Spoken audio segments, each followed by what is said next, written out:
Bienvenue dans Smart Bourse, votre émission quotidienne sur Bismart for Change pour rester à l'écoute des marchés chaque jour, du lundi au vendredi à 17h si vous nous suivez en direct, à la télévision, via vos box.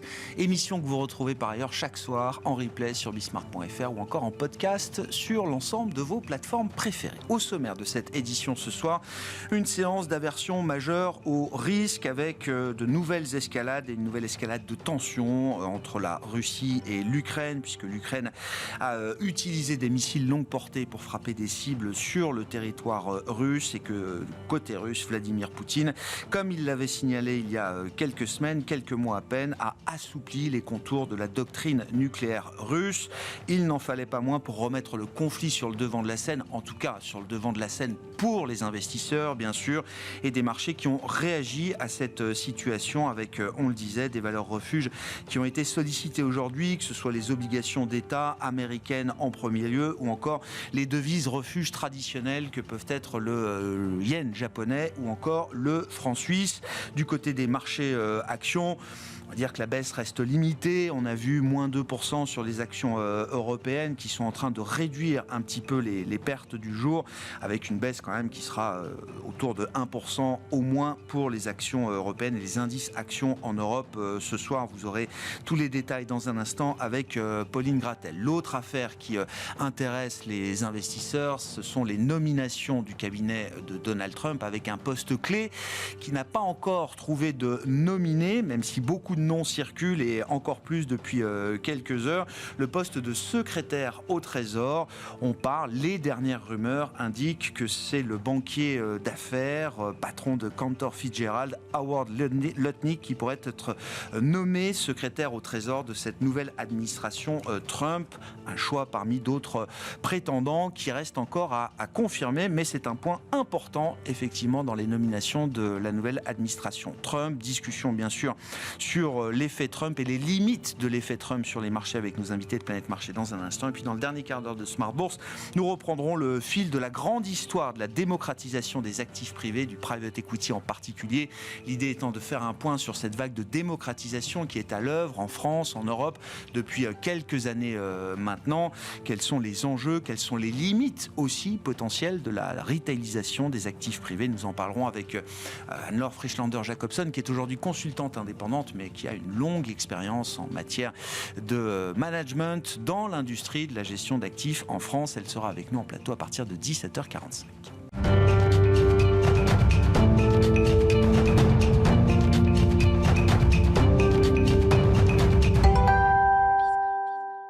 D'abord, le point sur les marchés, tendance, mon ami, chaque soir en ouverture de Smart Bourse. Pauline Gratel est avec nous, comme chaque soir. Bonsoir Pauline. Bonsoir. Journée risk-off, donc sur les marchés, avec une nouvelle escalade de tensions entre la Russie et l'Ukraine. Oui, après le feu vert accordé par les États-Unis, l'Ukraine a utilisé aujourd'hui des missiles longue portée pour frapper des cibles en Russie. De son côté, comme annoncé en septembre dernier, Vladimir Poutine a modifié la doctrine nucléaire russe, élargissant ainsi les possibilités de recours à l'arme nucléaire. Dans ce contexte, l'ensemble des bourses mondiales cède du terrain. Le CAC 40 lâche presque 2% au cours de la séance, sous les 7200 points. Bon, sans surprise, un compartiment et un secteur qui a réagi positivement est celui de la défense, bien sûr. Oui, Dassault Systèmes et Thales étaient en petite hausse au sein du CAC 40. Le pétrole s'est envolé hier sur fond de crainte d'escalade du conflit et se stabilise aujourd'hui avec un baril de Brent autour de $73. L'or reprend quelques couleurs au-delà de $2640 l'once. Quelles sont les réactions qu'on a pu observer sur le marché obligataire, Pauline ? Comme souvent en cas d'aversion au risque, les obligations d'État redeviennent un refuge pour les investisseurs. Ainsi, le rendement américain à 10 ans se détend aujourd'hui d'une dizaine de points de base autour de 4,35%. En Europe, la détente est un petit peu moins importante avec un 10 ans allemand autour de 2,35%. Côté devise, l'euro-dollar est stable autour de 1,0570. Une statistique mise à jour aujourd'hui, l'indice des prix à la consommation en zone euro pour le mois d'octobre avec la deuxième estimation qui a été publiée. Oui, l'inflation ressort parfaitement conforme à la première estimation, à 2% sur un an en octobre, soit une progression de 0,3% sur un mois. L'inflation cœur hors alimentation et énergie est confirmée à 2,7% sur un an. La star du jour à Wall Street, Street s'appelle Walmart après la publication de ses résultats. L'entreprise relève pour la 3e fois consécutive ses prévisions de bénéfices et de ventes pour l'ensemble de l'année. Avec Target et Amazon, les 3 géants de la distribution ont lancé la saison des achats de Noël plus tôt que d'habitude. L'action Walmart ouvre en hausse de 4% et porte sa progression depuis janvier à 60% au plus haut historique. Et puis, selon le Financial Times, le groupe Trump Media souhaite racheter Bakkt. Bakkt, c'est une plateforme d'échange de crypto qui serait donc en discussion pour être rachetée par Trump Media, groupe dans lequel le nouveau président américain détient une participation majoritaire. Hier, le titre Bakkt a bondi de plus de 160% à Wall Street pendant la séance et le titre ouvre aujourd'hui en hausse de 13%, Trump Media en repli de 10%. Enfin, Nvidia s'échauffe avant l'événement de la semaine demain soir. Oui, tous les regards sont évidemment tournés vers Nvidia qui va publier ses comptes trimestriels demain après la clôture de Wall Street.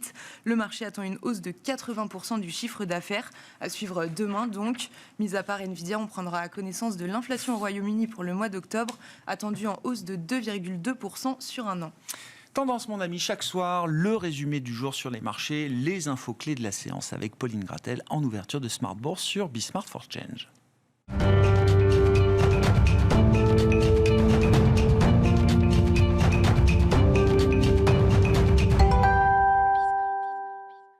Chaque soir, 3 invités avec nous pour débattre et décrypter les mouvements de la planète marché. Nous accueillons ce soir Léa Dunant-Châtelet, directrice de l'investissement responsable de DNCA. Bonsoir Léa. Bonsoir Grégoire. Vincent Genzi à nos côtés également, le directeur de la stratégie d'investissement de Cholet-Dupont-Oudard. Bonsoir Vincent. Bonsoir Grégoire. Et Hervé Amourda qui nous accompagne également, économiste chez Pro BTP Finance et membre également du think tank BSI Economics. Bonsoir Hervé. Bonsoir. Merci d'être là. Commentaire, j'allais dire obligé, en lien avec l'actualité du jour et cette réescalade de tensions entre la Russie et l'Ukraine. J'ai l'impression quand même que les affaires internationales ressentent déjà le poids de Donald Trump avant même son installation à la Maison-Blanche le 20 janvier prochain. Rappelons qu'on a un G20 qui se tient également à Rio avec sans doute un communiqué qui va montrer une très nette diminution du soutien offert par le G20 en l'occurrence à l'Ukraine.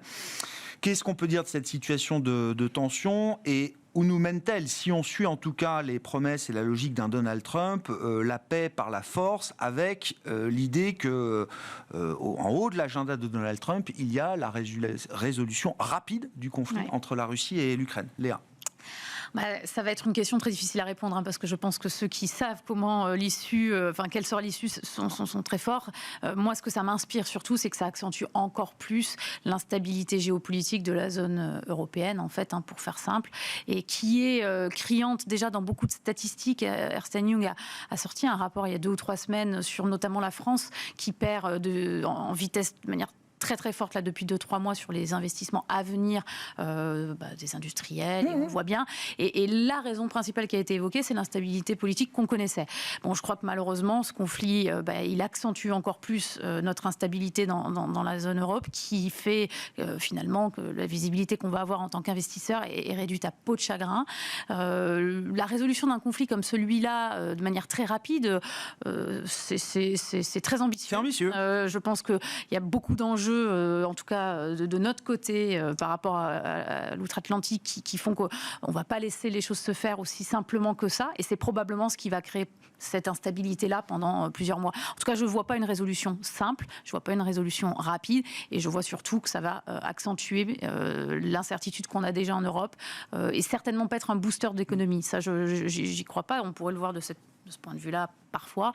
Et je pense qu'en plus, les seuls moteurs que cela peut éventuellement amener d'un point de vue strictement boursier sur le secteur de la défense ont déjà été largement joués depuis plusieurs années maintenant. Et donc, je suis dans une situation, moi, en tant que gérante, investisseur, bien sûr, très complexe, parce que si on regarde la zone Europe, ça ne fait que rajouter un élément de plus, une épée de Damoclès, pour rester un tout petit peu écarté des marchés encore.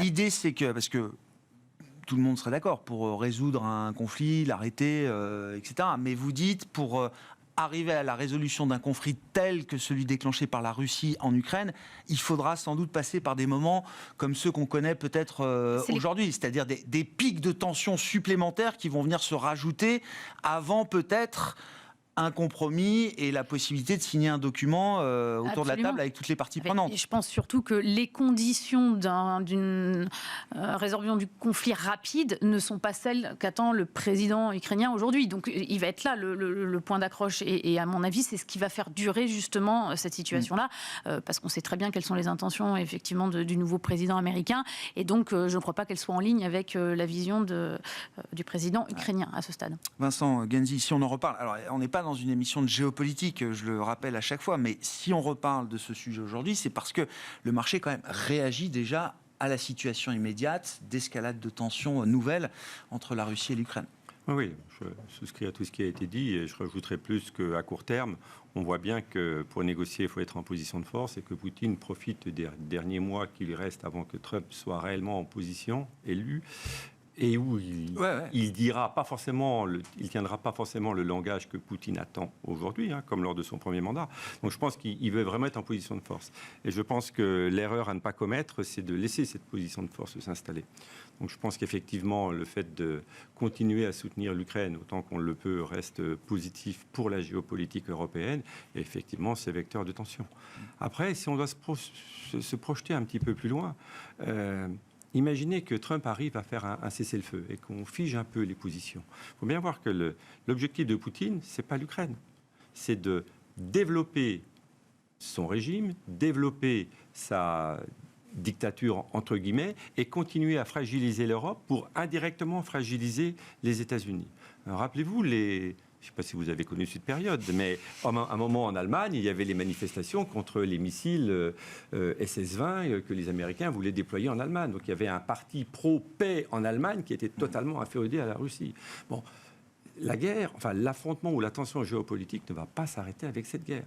Et donc le langage de la force aujourd'hui de Trump, c'est à mettre exactement dans le même registre que celui qu'avaient eu les présidents américains au moment de la guerre du Vietnam ou Reagan en 80 et avec un peu moins de succès et moins d'opportunisme, ou moins de réalisme politique lors de la guerre d'Irak, Monsieur Bush. Bush, oui, voilà. oui, père. Et bon, oui. Je ne suis pas certain qu'il y ait une volonté d'isolationnisme aux États-Unis. Je pense qu'il y a une volonté de faire en sorte que les Européens payent plus pour leur défense. Mais je pense que les Américains, notamment les think tanks et toutes les instances qui sont derrière Trump, sont bien conscients quand même que l'Europe est le meilleur allié des États-Unis. D'accord. Et donc, comme vous le disiez tout à l'heure, je crois que bien malin est celui qui est capable de dire aujourd'hui quelle va être l'issue de tout ça. Je ne sais pas ce que ça vous inspire comme réflexion sur le plan macroéconomique, en l'occurrence, Hervé. Si on projette et qu'on arrive à imaginer un cessez-le-feu ou l'idée d'un conflit qui s'arrêterait entre la Russie et l'Ukraine, de quelle manière, je ne sais pas, mais ça fait partie des objectifs de Trump et il faut le prendre au sérieux sans doute à minima là-dessus. Qu'est-ce que ça implique pour la conjoncture, l'économie? Est-ce que ça ramène une dynamique économique différente pour l'Europe ou est-ce que c'est plus marginal que ça?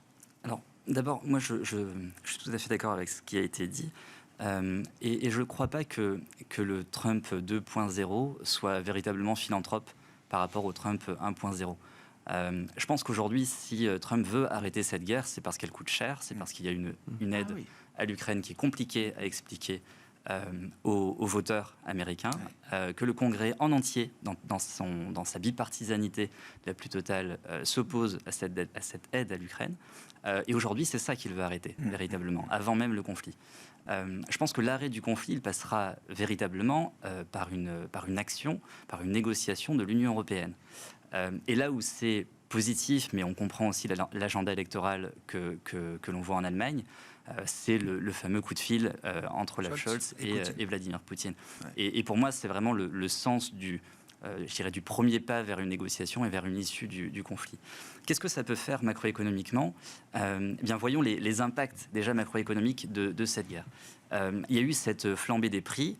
Alors aujourd'hui, effectivement, l'inflation est derrière nous, mais les prix restent élevés, notamment dans la métallurgie, notamment dans l'automobile. Beaucoup d'industries fortes dans lesquelles l'Allemagne a beaucoup de champions industriels, souffre encore des niveaux de prix. Donc ce que ça pourrait apporter, c'est finalement une relaxe dans ce niveau des prix. Est-ce qu'il y a grand-chose à attendre à ce niveau-là ? Je ne suis pas certain, parce que ce n'est pas parce qu'il y a un accord entre la Russie et l'Ukraine qu'il va y avoir une nouvelle ouverture entre les échanges internationaux, parce que c'est véritablement ça qui nous peine, entre l'Union européenne et la Russie. Donc c'est ça, à mon avis, qui peut-être parfois est mal compris ou mal anticipé. C'est que ce qui nous embête, c'est finalement, c'est triste à dire, économiquement, c'est pas tellement la guerre, c'est vraiment l'absence de relations commerciales. Il y a quand même un risque, je dirais, sous-jacent, et on a parlé tout à l'heure des possibles pics, des tensions, quand on arrive justement avant d'arriver à la négociation, eh bien, il y a toujours un peu ce jeu de montrer les muscles pour arriver le plus fort possible à cette table. Le risque, c'est qu'on a encore un approvisionnement qui vient de Russie sur le gaz naturel. Le gaz naturel liquéfié, non liquéfié, ça passe par la Turquie, ça passe par l'Azerbaïdjan. Et ce reliquat, quelque part, d'énergie, il reste important pour faire tourner l'économie allemande principalement. L'économie allemande qui ne va pas nécessairement très bien. On a mis un voile pudique sur ce genre de sujet, on peut le dire, Hervé ? Totalement, totalement, oui. Côté Union européenne, en tout cas, ça a été le cas. On a aussi des contrats... Parce que l'enjeu est trop fort. L'enjeu est trop fort, et parce qu'on n'a pas les moyens aujourd'hui de diversifier nos sources d'énergie en un claquement de doigts. Pour la France et pour l'Autriche, c'est pas tellement des diversions, c'est plutôt des contrats à long terme qui sont pas renégociables, et donc on continue finalement d'être approvisionné en gaz russe. Voilà, et tout ça, ça reste encore assez majeur, donc il n'y aura pas de changement du jour au lendemain. Ah oui, ça restera un État, même en cas de cessez-le-feu et d'arrêt du conflit. On ne reviendra pas à l'État antérieur du point de vue des prix, des coûts, de ce que vous avez pu citer, Hervé. Ça pose la question aussi de l'attitude de l'Europe vis-à-vis de la Chine. C'est-à-dire que derrière la Russie, il y a quand même aussi la Chine. L'Europe se retrouve aujourd'hui un peu pris en tenaille avec une Amérique trumpiste qui va lui demander forcément de faire des choix de plus en plus radicaux, durs peut-être vis-à-vis des politiques chinoises ou autres. L'information du FT du jour, c'est de nous dire que l'Europe, selon des officiels européens, est en train d'essayer de négocier une position commerciale avec la Chine qui passerait par l'obligation pour la Chine de transférer certaines technologies pour éviter la mise en place de tarifs en Europe. Non mais, et des technologies évidemment clés en matière de transition énergétique, d'énergie renouvelable, etc. Ouais. Est-ce à dire que ces technologies-là, on les a plus aujourd'hui en Europe et que ce sont les Chinois qui les ont, Léa ? Je trouve déjà très navrant de se retrouver face au mur pour faire enfin ce constat, parce qu'on en est là. C'est-à-dire que c'est pas nouveau. Tout s'accélère. Trump est un accélérateur de l'histoire. Trump est un accélérateur, mais peut-être même c'est une simple prise de conscience. Moi, je suis allée aux États-Unis il y a 2 semaines et j'ai constaté 2 choses. La première, alors j'étais à Washington en plus juste avant les élections, donc peut-être même un peu plus de 3 semaines maintenant. Et en réalité, sur 2 thématiques fortes qui avaient été mises en exergue d'ailleurs par le rapport Draghi, sur l'intelligence artificielle, la technologie de manière générale, et sur les énergies nouvelles, pas seulement renouvelables, nouveaux modes aussi de transport. Ils sont extrêmement en avance et pragmatiques, les Américains. On pense que les Américains sont très loin, je vais revenir sur la Chine après pour faire le parallèle, alors même, et qu'ils sont peut-être même opposés à tous ces changements finalement assez fondamentaux de la société. Or, vous roulez à Washington pour 50% des véhicules à l'électrique ou à l'hybride, il n'y a plus un bruit dans la rue, les parts de marché dans les ventes de véhicules électriques aux États-Unis sont bien plus élevées que celles qu'on observe en Europe.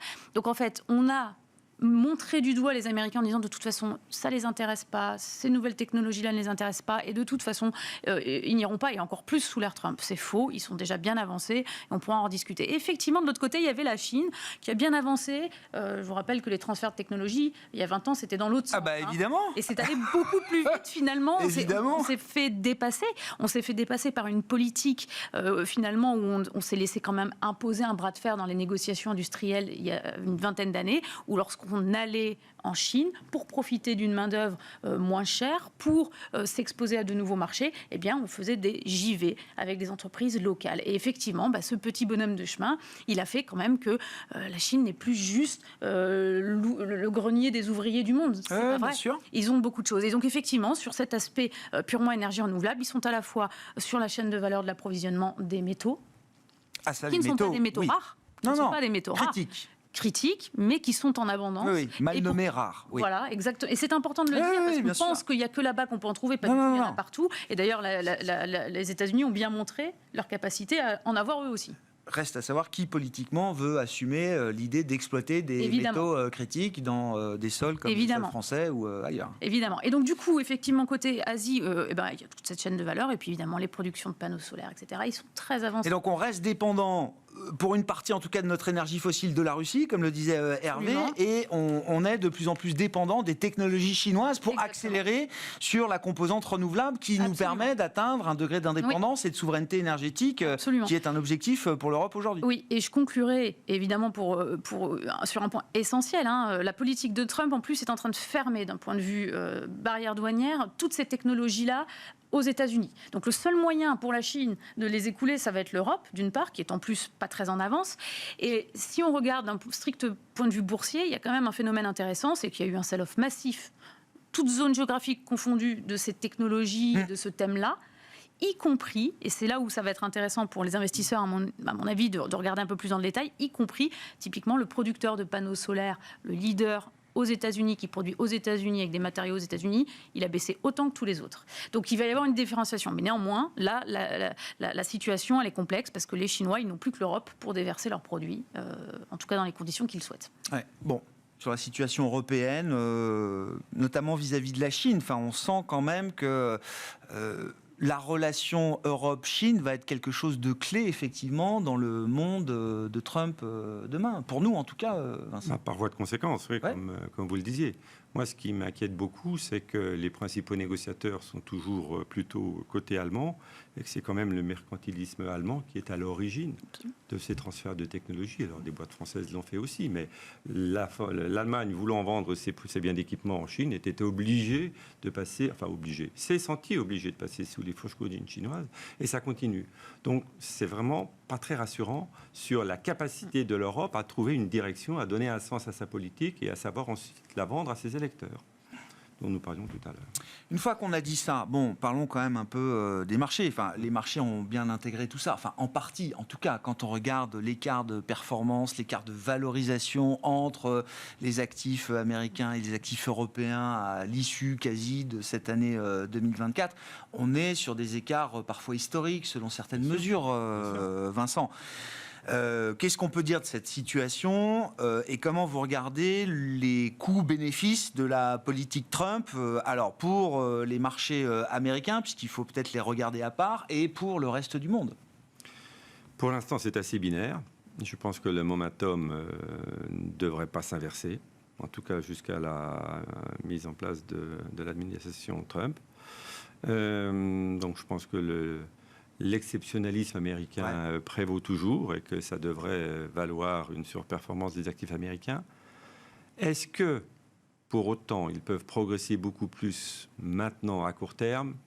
Là, c'est plus compliqué, parce qu'on savait qu'on est sur des niveaux de valorisation très élevés, même si on n'est pas encore dans une bulle complète. Il y a quand même des poches dans le marché qui sont excessivement chères. Donc, je n'irai pas forcément acheter des actions américaines aujourd'hui, mais je pense qu'il faut garder une surpondération sur les États-Unis. Sur l'Europe, c'est plutôt l'inverse.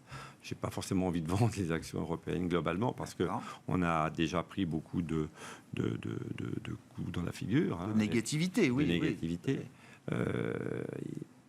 Par contre, je crois qu'il y a encore de la place pour faire des arbitrages, parce qu'il y a quand même des secteurs qui sont beaucoup plus domestiques, qui seront beaucoup moins inquiétés par à la fois la géopolitique internationale et la guerre commerciale, qui devraient continuer peut-être à attirer encore un petit peu les quelques investisseurs qui voudront acheter en Europe. Ouais. C'est quoi des secteurs plus domestiques, des utilities, peut-être des télécoms, voilà. Le rendement... Peut-être des financières un petit peu, ça dépend de l'évolution des taux. Non, mais des valeurs domestiques, il y en a dans tous les secteurs. Bien sûr. Donc, on commence à voir un petit peu ces choses se mettre en place. Mais ça va rester très compliqué quand même. Ouais. Et puis surtout, c'est bien beau d'avoir des valeurs qui résistent. Si on veut se comparer après avec l'évolution d'un MSCI World, c'est quand même compliqué avec des actions européennes. Donc, oui. C'est quoi, 2/3 des États-Unis dans le MSCI World aujourd'hui? Donc, nous, on continue d'augmenter chaque fois qu'on peut. Mais déjà, le message, arrêtez de vendre des actions européennes. C'est déjà un premier pas. Difficile de vendre du LVMH aujourd'hui. Non, effectivement. Mais bon, pour l'instant, l'Europe passe vraiment Et puis, sur les radars. il y a aussi dans la cote européenne des valeurs qui vont quand même bénéficier peut-être du surcroît de croissance espéré aux États-Unis. Et de la tech aussi. Donc, je ne parle pas de la tech européenne, mais regarde une valeur comme Air Liquide, elle est quand même très, très dépendante du secteur de la tech. Donc, elle n'est pas au plus haut et il y a toujours des occasions d'achat sur ce genre de belles grandes valeurs. Ouais. Ici, l'or, bon, c'est pas bradé, mais voilà un très beau contre-exemple dans un secteur qui ne s'est pas si bien comporté que ça, la santé, d'une valeur qui, parce qu'il y a un peu d'avancée technologique, attire les investisseurs. Donc, une très grande sélectivité dans un monde qui va nous amener beaucoup de volatilité, malheureusement. Sur l'exceptionnalisme américain, comment vous regardez effectivement ce que Trump peut apporter à cette situation? Est-ce qu'il va amplifier encore toujours plus l'exceptionnalisme américain? Est-ce qu'à un moment, Trump peut être, alors le fossoyeur, c'est un grand mot, mais est-ce qu'il peut quand même aussi, j'allais dire, saper une partie de cet exceptionnalisme américain? Quand vous faites le programme de Trump, la capacité, les marges de manœuvre politique qu'il a à implémenter rapidement son programme, qu'est-ce que ça peut donner et quelle séquence est-ce qu'on peut imaginer aujourd'hui, Hervé? Alors c'est évidemment compliqué. Oui.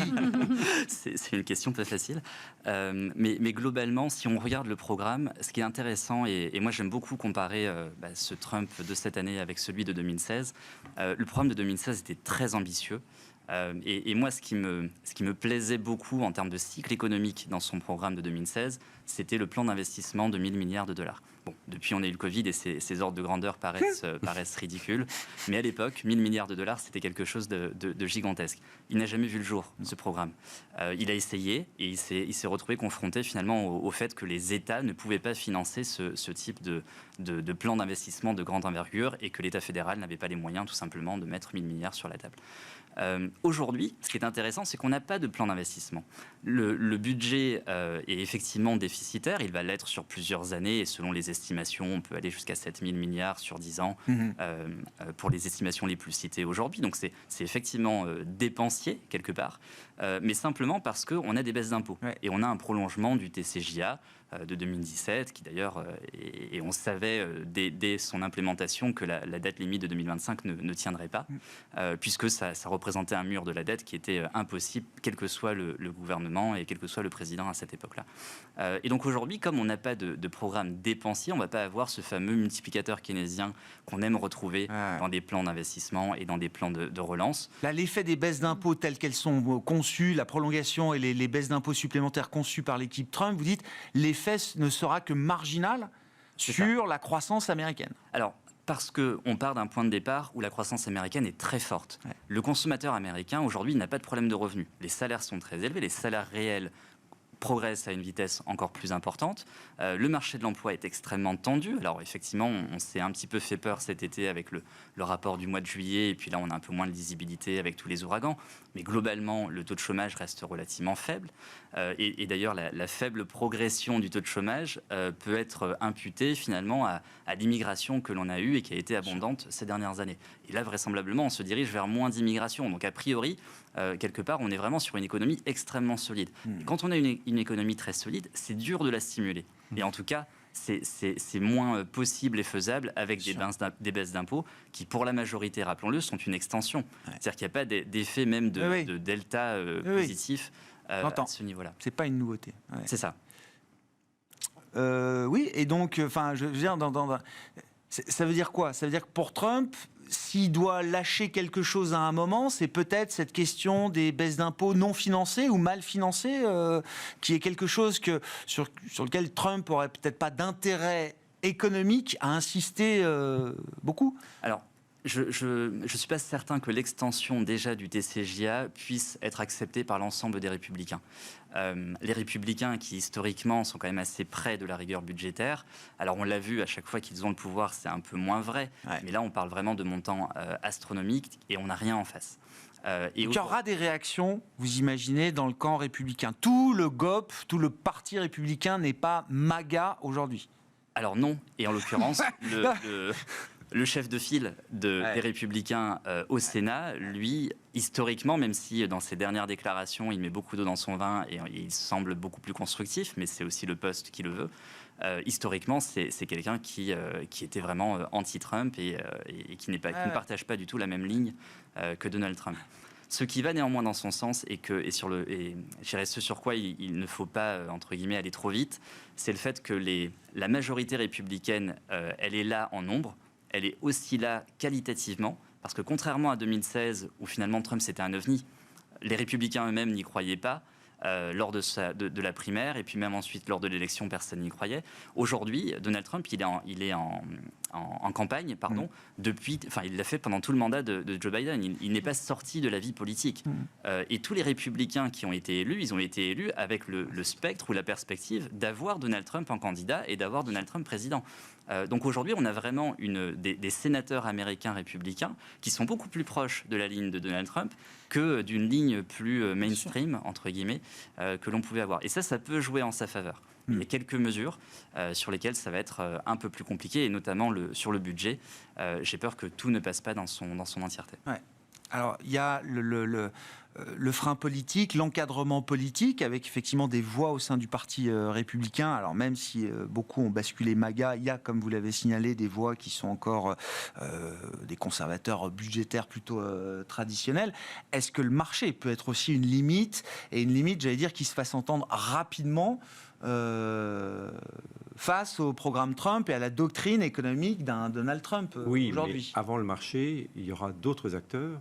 Il y a les lobbies américains, il y a les entreprises américaines. Et bon, il y a un certain nombre de grands patrons d'entreprises américaines qui ont soutenu Donald Trump. Et je pense qu'eux aussi n'ont pas intérêt à ce que tout explose. Donc, j'en arrive au marché. La meilleure vigile, c'est le marché obligataire.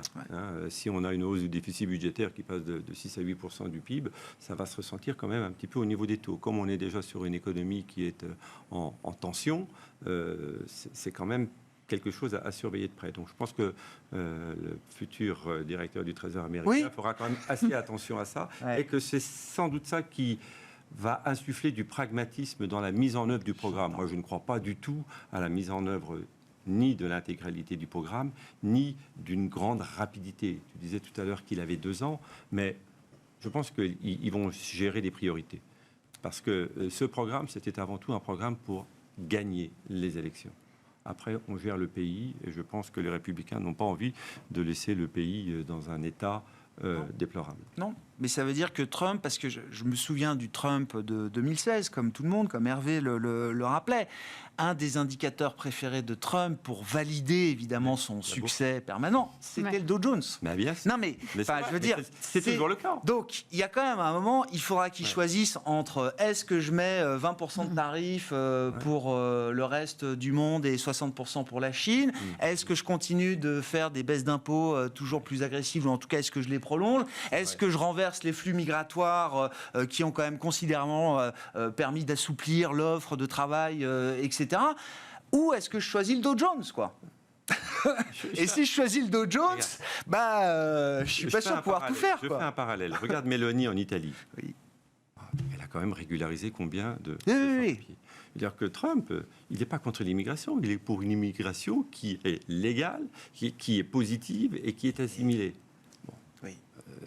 C'est ça que veulent aussi les Américains. Donc, le pragmatisme et le Dow Jones, il va venir là. Quand on parlait de la baisse ou de la pérennisation du taux de l'IS, par exemple, les entreprises vont se battre pour ça. Il n'y aura sans doute aucun impact économique en termes de levier, mais en termes de résultats, ça va nous laisser une situation positive. Alors que si on avait une hausse de l'IS, c'était plutôt négatif pour les résultats par action des entreprises.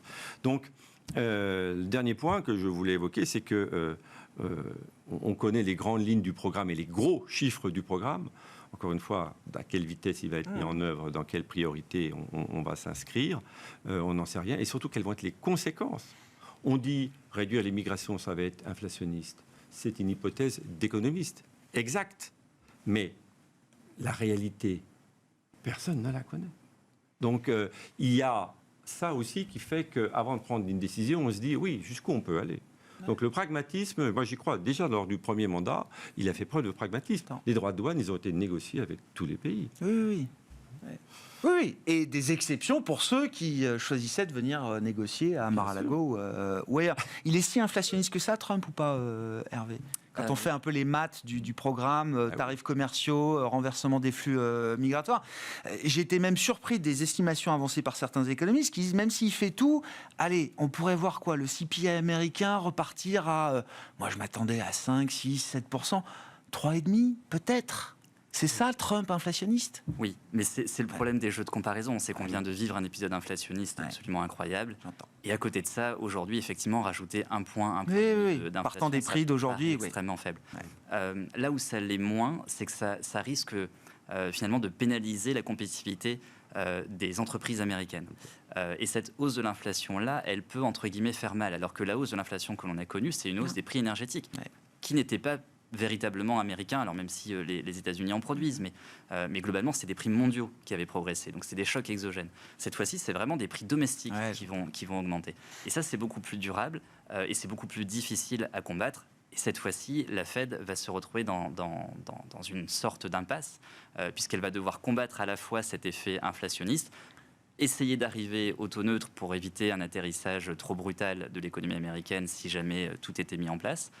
Et là, ça va être un petit peu difficile. Ouais. Elle n'aura pas les marges de manœuvre pour le faire aussi vite, voire pour le faire comme elle l'imaginait ou comme elle l'imagine encore aujourd'hui.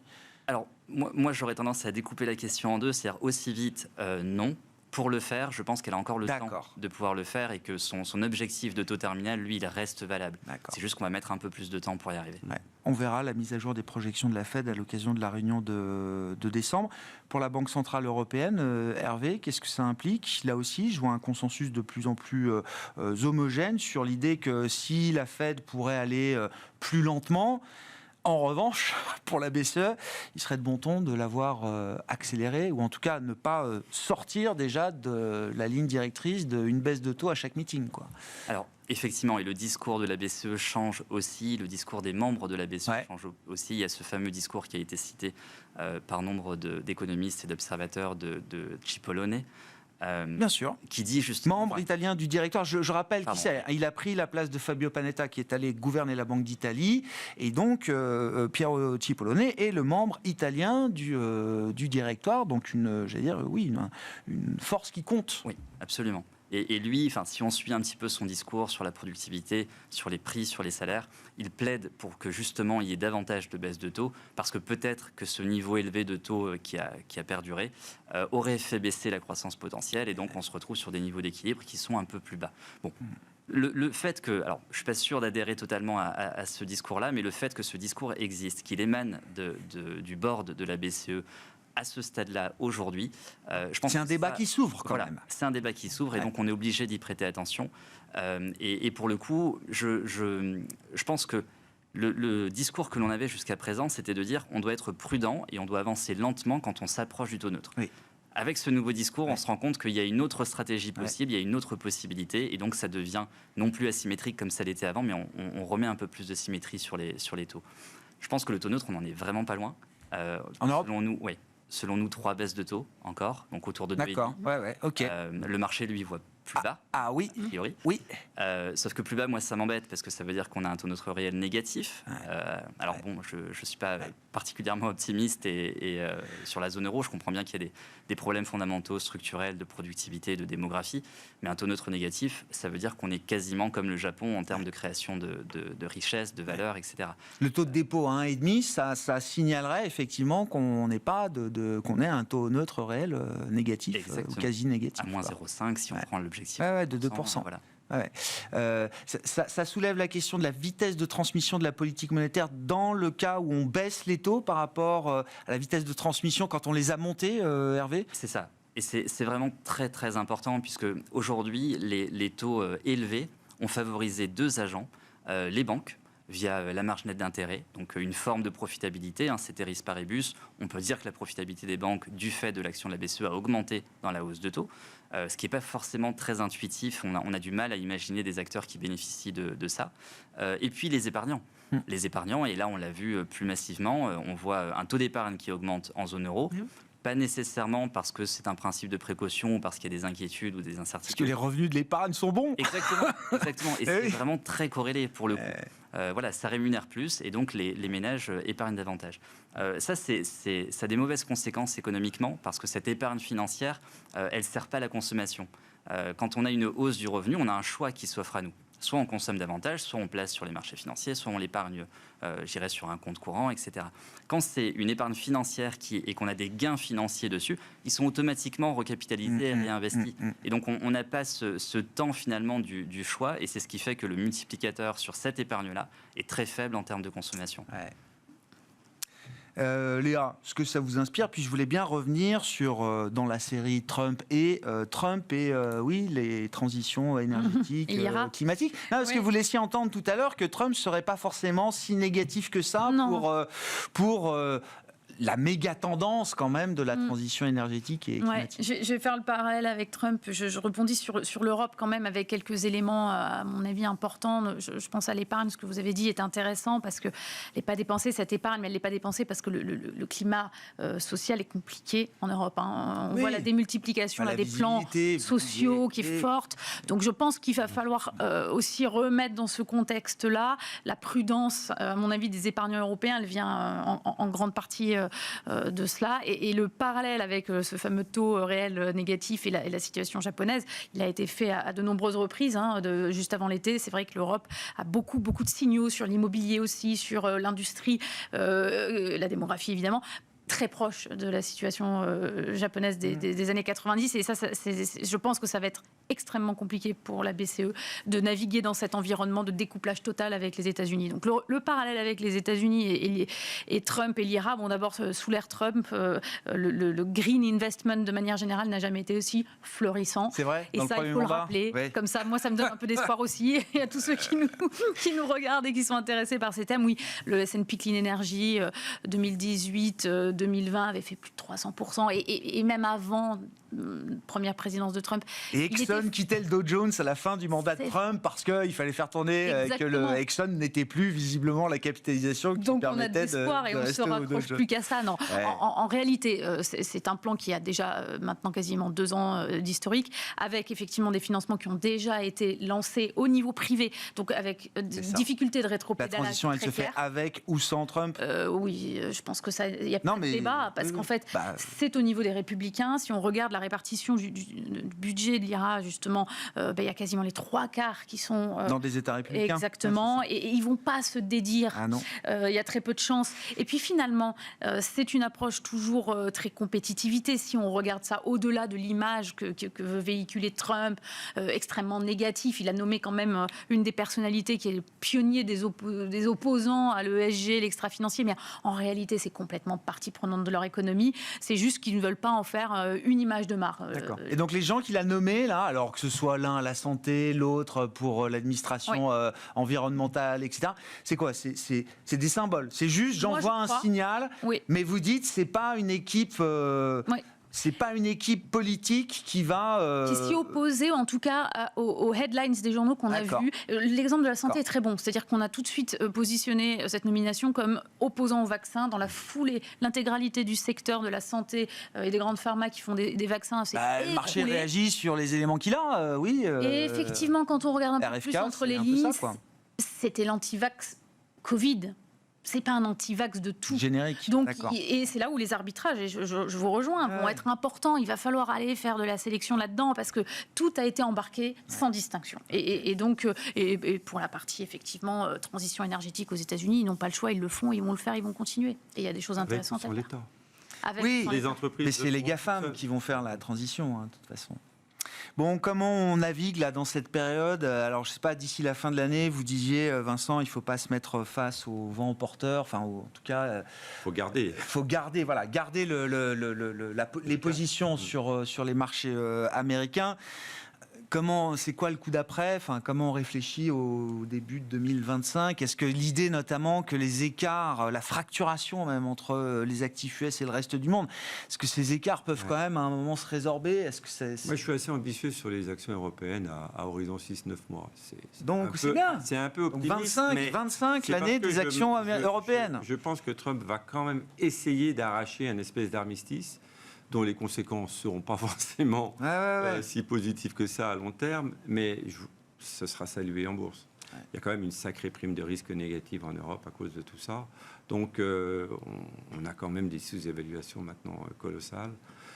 Donc, tout le marché ne réagira pas, parce que la guerre commerciale sera toujours présente, mais il peut quand même y avoir un petit sursaut des actions européennes quelque part dans le premier semestre prochain. Si on voit des petites lueurs d'espoir sur un arrêt des hostilités à court terme en Ukraine. Et les États-Unis, je pense qu'ils vont continuer à gonfler la bulle. Je pense qu'on est en train de gonfler une bulle, qu'elle est loin d'être arrivée à son sommet. On va être très vigilant là-dessus, mais pour l'instant, je pense que c'est toujours les mêmes moteurs qui poussent. D'accord, mais ça veut dire, quand vous dites les mêmes moteurs américains, ça veut dire là on va avoir Nvidia demain soir, il faut rester sur la tech, ou est-ce qu'il y a quand même l'idée, je sais pas, on a beaucoup parlé des small caps par exemple, est-ce qu'on veut jouer un peu les deux bouts du spectre? Il faudrait qu'on ait une croissance économique américaine qui soit dopée par les décisions politiques, et on a vu que ce n'est pas tout à fait le cas. Donc je pense qu'il y a eu un effet de rattrapage, que la sous-performance des small caps va peut-être diminuer. Mais je pense qu'en termes de capi et de choix, on n'a pas le choix. Et il faut rester aussi sur les grandes valeurs, bien entendu. Bon. Et je crois qu'à ce titre-là, la publication d'NVIDIA demain soir sera quand même particulièrement importante. C'est au sein du secteur des semi-conducteurs, j'ai vu le SOX, donc l'indice sectoriel des semi-conducteurs américains, a marqué un pic le 10 juillet. C'est la seule qui monte depuis le 10 juillet. Absolument. Donc beaucoup, si ce n'est tout, repose sur les épaules de Nvidia demain soir. Que ça puisse prendre 20% à la publication. La dernière publication n'avait pas été saluée par un plus 20. Non. Effectivement. Non. Donc réponse demain soir, évidemment, pour ceux qui suivront Nvidia, et on en reparlera évidemment dès le lendemain dans Smart Bourse. Merci à vous trois d'avoir été les invités de Planète Marché ce soir. Vincent Genzi, Cholet, Dupont, Oudard, Hervé Amourda, ProBTP Finance et Léa Dunant-Châtelet, DNCA étaient nos invités en plateau. Merci.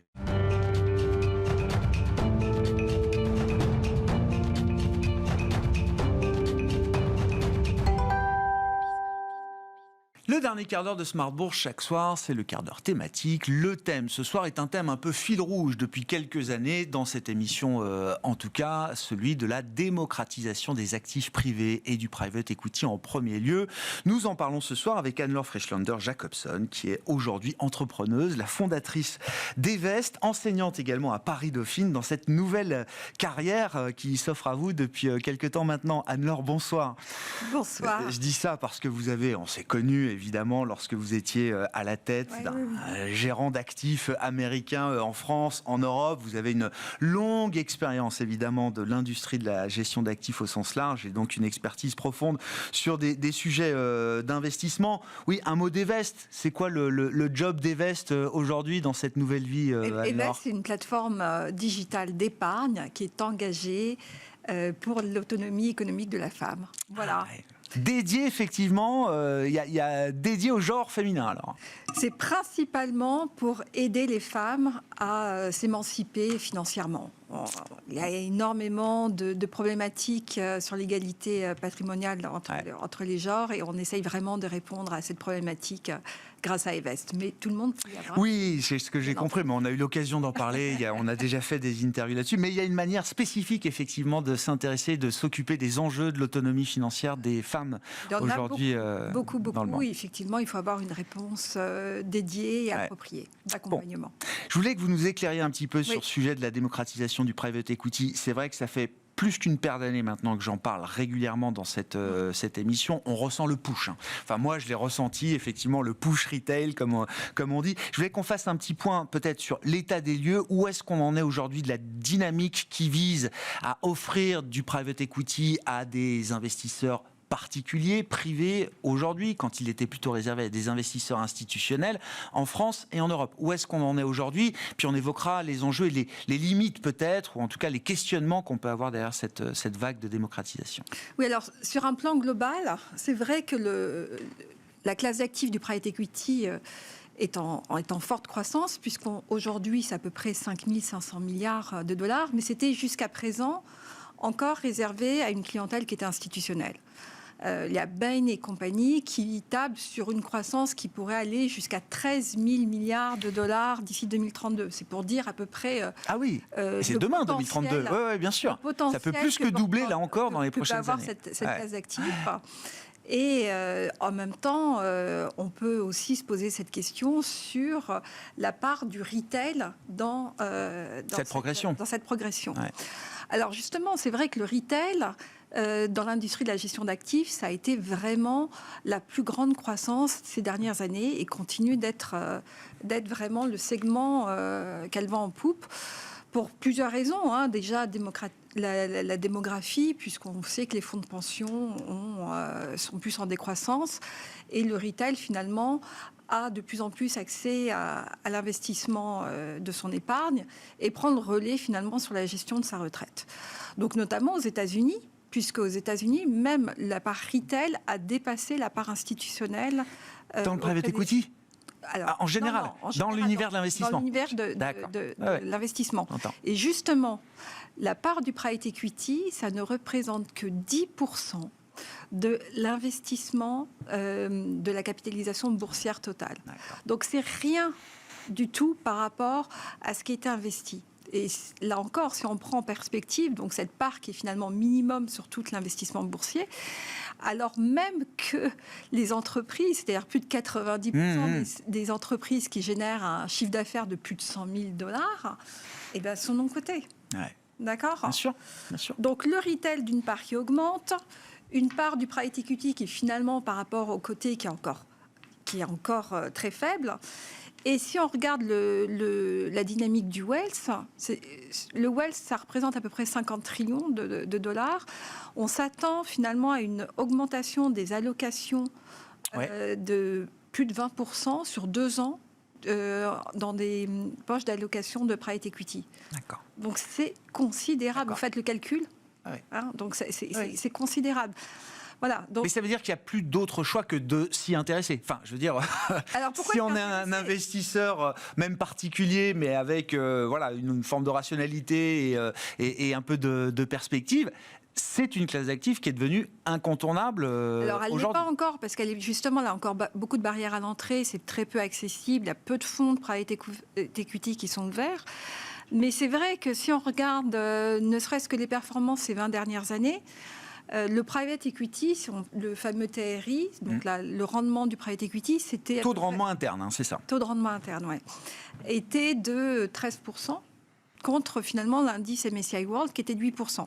Donc, et dans le même temps, la part des entreprises cotées en bourse a été divisée par 2 en 20 ans. Incroyable. D'accord ? Donc on a des entreprises... Ouais. Donc si on veut... De moins en moins d'entreprises cotées et de plus en plus d'intérêt pour des entreprises non cotées, quoi. Pour des entreprises non cotées qui sont délivrent 95% finalement de l'économie. l'économie réelle. Bien sûr.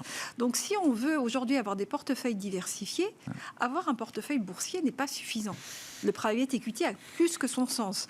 Au-delà, en plus de, si on parle effectivement de l'investissement des femmes, c'est vrai qu'on cherche un sens dans ces investissements et faire partie d'une entreprise qui grandit et prendre des parts de son entreprise, ça fait du sens. Donc c'est vrai qu'il y a de ça aussi. Voilà, donc oui, un grand intérêt pour le private equity qui fait sens au sens de la diversification. Maintenant... Il y a quand même quelques questions. Aujourd'hui, c'est vrai qu'il y a beaucoup de barrières à l'entrée. C'est quoi ces barrières à l'entrée encore, du coup, Anne-Laure ? Finalement, cette classe d'actifs, elle a été réservée finalement qu'aux professionnels. Ouais. Il faut des tickets assez élevés. C'était des fonds qui ne sont pas forcément éligibles à la réglementation, au retail, puisque finalement, la réglementation, il faut enregistrer la commercialisation en France, en France ou en Europe. Ouais. Et jusqu'à présent, très peu de fonds ne l'offraient. Mais il y a pas mal d'initiatives qui sont en train d'être mises en place. Je pense à notamment LTIF 2, qui a été... mis en place récemment après le flop de LTIF 1. Donc réglementation européenne qui supervise ces fonds d'investissement. European Long Term Investment Fund, qui permet aujourd'hui d'accéder à du non-coté avec des tickets finalement qui vont être plus faibles et surtout qui vont pouvoir être distribués au retail. Donc on va avoir l'accès des tickets plus faibles et sur des actifs qui vont être là, un certain nombre de critères pour être éligibles, mais ça c'est beaucoup plus assoupli. Donc la première version était beaucoup trop rigide. Là, on arrive à finalement avoir des investissements qui sont intéressants. Néanmoins, quand même, aujourd'hui, le marché du private equity, c'est principalement le marché américain. Et c'est vrai que même au niveau des performances, c'est là où on a eu le gros des performances. LTIF limite un peu quand même encore l'accès au private equity américain. Donc, on est encore toujours un petit peu... Il y a un manque d'offres encore aujourd'hui purement européenne ou française ou européenne pour répondre à une demande latente de ce point de vue-là. Le private equity américain, c'est vrai que ça fait 60 ans. Ah bah, ils ont un peu de track record, oui. Voilà. Oui.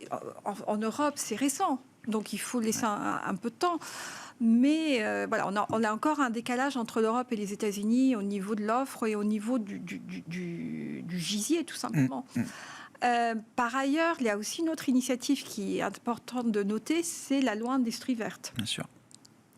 Donc là, récemment, l'exécutif veut vraiment faire bouger en demandant finalement aux assureurs, dans l'assurance vie, le plan d'épargne retraite, d'allouer un certain pourcentage dans des fonds de private equity pour financer l'industrie verte, l'écologie. Donc là, on peut s'attendre quand même aussi à quelque chose qui se passe. C'est plutôt positif pour le private equity. Néanmoins, pas néanmoins. Et d'ailleurs, le plan d'épargne retraite, si on prend l'exemple du plan d'épargne retraite, qui est vraiment le dernier... Grand succès, depuis la loi PAC. Grand succès depuis la loi PAC. Énorme succès. Bien sûr. Le particulier, de plus en plus, prend le relais justement sur cette retraite, un petit peu ce que je disais au début de la conversation. Donc, on peut s'attendre à justement ce qui s'intéresse de plus en plus au private equity. Qu'est-ce qu'on peut dire en termes de performance? Parce que j'entends les performances passées. Oui. Mais c'est vrai que le monde a changé. C'est-à-dire qu'on a eu 20 ans ou 30 ans de baisse des taux, la progression des valorisations, etc. etc. Je ne vais pas dire que c'était facile. Mais là, on sent quand même que le niveau de financement, le niveau de taux est complètement différent. Et donc, on se demande tous si les performances dans 10 ans à l'arrivée ne seront pas un peu différentes des performances des 10 ou 20 dernières années. Bon, les cycles économiques, on a toujours eu. C'est pas tellement ça qui m'inquiète le plus. Moi, ce qui me pose question, c'est justement dans cette dynamique de démocratisation du private equity, comment l'afflux de liquidité, qui va être donc du capital à déployer, ce fameux dry powder, ne va pas diluer la performance quelque part. Parce que là, finalement, on a un track record sur quelques fonds de private equity qui étaient effectivement un très bon track record, mais ils avaient les moyens d'être très sélectifs. Là, à partir du moment où ça va être de plus en plus, dans quelle mesure on peut avoir une baisse de performance, donc il faudra être très vigilant. De dispersion et peut-être au global une performance qui serait en moyenne moins bonne. Oui, mais d'un autre côté, c'est compensé par le fait que beaucoup de sociétés sortent de la cote, donc sont disponibles au private equity. Donc ces sociétés-là vont rentrer dans des fonds de private equity et prennent le relais. Bon. Donc là, quand même, il faut rappeler quand même que c'est une classe d'actifs qui reste très, très risquée. Mais voilà, donc moi, j'ai quand même une question là-dessus. J'ai aussi une autre question sur les fonds qui se lancent, les fameux fonds evergreen, donc qui offrent des liquidités. C'est une bonne chose pour attirer le retail, parce que le retail, il a besoin de cette confiance, de cette possibilité de sortir. Mais en même temps, là encore, si on rajoute du liquide à qu'on dénature pas un peu, on risque de diluer aussi la performance. Et ce qui serait pas plus intéressant, moi c'est ce que je pense, de justement éduquer le particulier à finalement avoir un investissement de long terme sur une private equity, garder finalement une poche où je dis je ne sors pas pendant 6 ans. Si je suis dans un plan d'épargne retraite, par exemple, ça fait sens, je n'y bouge pas. Et là, on reste sur des fonds qui sont loqués et qui permettent d'avoir des investissements sans forcément risquer finalement. On m'a dit le private equity, c'est un mariage, quoi. Ça doit être pensé comme un engagement de long terme. Et puis après, moi j'ai une autre réserve que je pense qu'il faut noter, c'est l'industrie de la gestion d'actifs. Aujourd'hui est une industrie dont les marges souffrent. On le sait, très concurrentiel avec les ETF, la gestion d'actifs souffre, ce qui fait qu'il y a énormément de gérants additionnels qui se lancent dans le private equity parce que c'est encore là où on peut faire des marges. C'est le next big thing. J'ai très peur finalement qu'il y ait une pléthore d'offres qui ne soient pas adaptées.